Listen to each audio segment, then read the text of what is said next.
जय हिंद। जैसा कि आप जानते हैं केरला द स्टोरी जो कि 26 अप्रैल को फिल्म रिलीज हुई थी। जैसे ये फिल्म रिलीज हुई यह एक कंट्रोवर्सी का बड़ा मुद्दा बन गया, क्योंकि इस फिल्म में यह दिखाया गया है कि केरला की हिंदू और क्रिश्चियन लड़कियों को किस तरीके से पहले धर्म परिवर्तन किया जाता है, इनको इस्लाम धर्म में परिवर्तित किया जाता है, फिर ISIS ज्वाइन करवा करके अफगानिस्तान और यमन भेज दिया जाता है।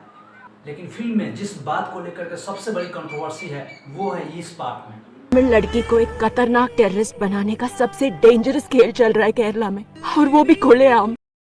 यानी इस फिल्म में यह दावा किया जा रहा है कि केरला की हिंदू और क्रिश्चियन लड़कियों को किस तरीके से उनका धर्म परिवर्तित कर दिया जाता है, फिर उन्हें ISIS ज्वाइन करवा करके अफगानिस्तान और यमन और अन्य देशों में भेजा जाता है।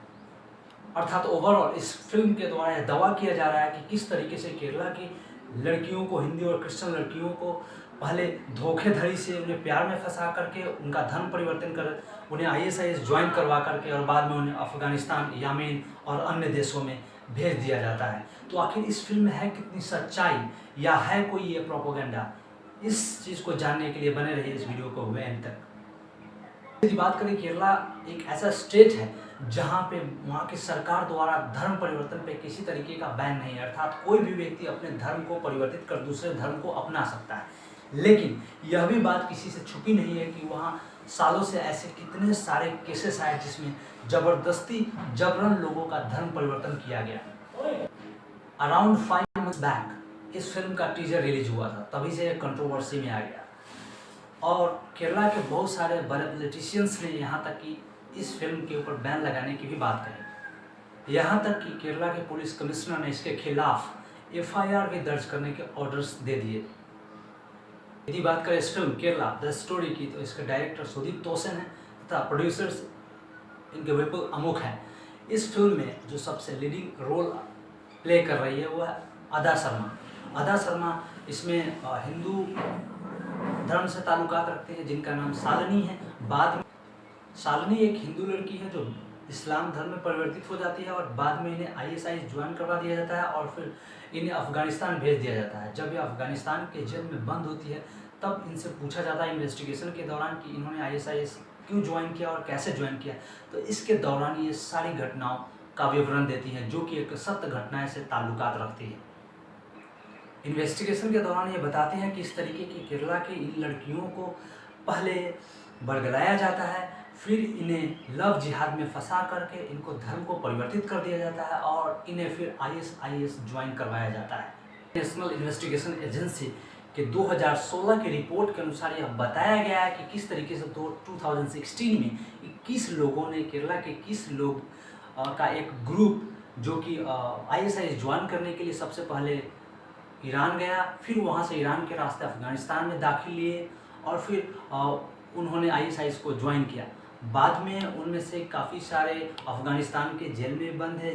जो उन 4 लड़कियां जो अफगानिस्तान के जेल में बंद है उनमें से एक लड़की जो कि ये सारी घटनाओं को बताती है, इस घटनाएं के ऊपर ही आधार, इसी घटनाएं के आधार के ऊपर इस फिल्म को बनाया गया है। तो उसमें किस तरीके से वो बताती है वो लड़की की पहले वो डेंटल का स्टडी कर रही है, फिर बाद में वो अपना धर्म परिवर्तित कर लेती है, इस्लाम धर्म में चली जाती है और फिर एक लड़के से शादी करती है, क्रिश्चियन से शादी करती है, जो कि वो लड़का भी बाद में इस्लाम धर्म को मान लेता है और दोबारा दोनों किस तरीके से ISIS ज्वाइन कर लेते हैं। तो ये धर्म परिवर्तन का ये जो बवंडर और ये एक डेंजरस गेम चल रहा है वहाँ पे, इसका बहुत सारा उदाहरण समय समय पर मिलता ही रहा है। साथ में केरला स्टेट इंटेलिजेंस के 2016 की एक रिपोर्ट के अनुसार 2011 से 16 के बीच में लगभग 5,975 लोगों ने अपना धर्म परिवर्तन किया, जिसमें से 75% ऐसे लोग थे जिनकी उम्र 30 साल से कम थी और उनमें से अधिकतम लोग महिलाएं थी। इसके द्वारा यह दावा किया गया था कि किस तरीके से केरला में से बहुत सारे नेटवर्क्स एक्टिव हैं जो वहाँ पे धर्म परिवर्तन का गेम खेलते हैं और किस तरीके से लोगों का धर्म परिवर्तन करते हैं। जैसे कि बहुत सारे ग्रुप्स में कुछ एक्टिव ग्रुप्स थे जिनमें Peace of the Truth, Peace Education Foundation, Zakir Naik Research Foundation और भी बहुत सारे ऐसे ग्रुप रहे हैं, जैसे PFA।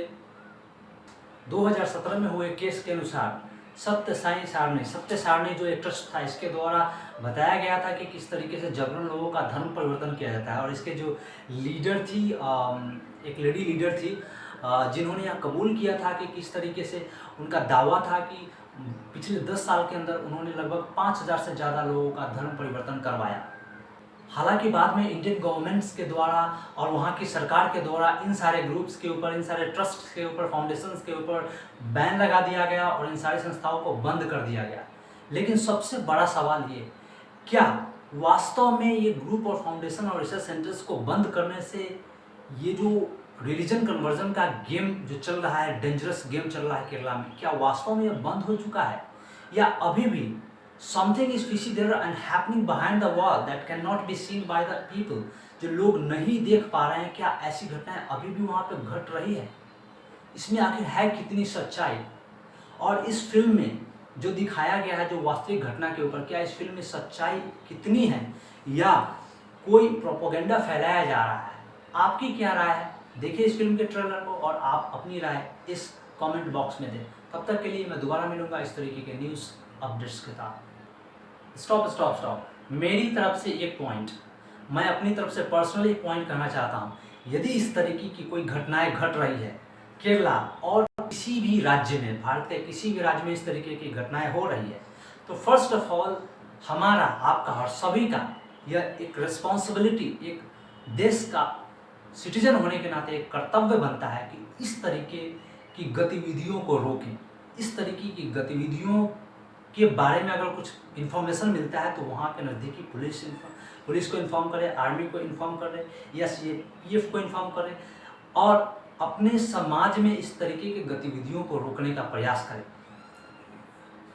आपके अंदर खुद में यह समझ होनी चाहिए, आपका खुद सेंस होना चाहिए कि कोई कितना भी आपको ब्रेन वॉश करने की कोशिश करे, लेकिन आप यदि फुल्ली कमिटेड है, आप यदि कॉन्शियस है, तो किसी की कितना भी ब्रेन वॉश करने के बाद भी आप इस तरीके की घटिया हरकत और इस तरीके का बदनाम कर देने वाला, देश को बदनाम करने वाली चीज़ नहीं करेंगे और देश की सुरक्षा और देश की व्यवस्था को बनाए रखने में हमारी पुलिस सिस्टम की, इस सरकार की मदद करेंगे। You can come back with this kind of new updates videos. Till then, keep enjoying and keep smiling. Jai Hind.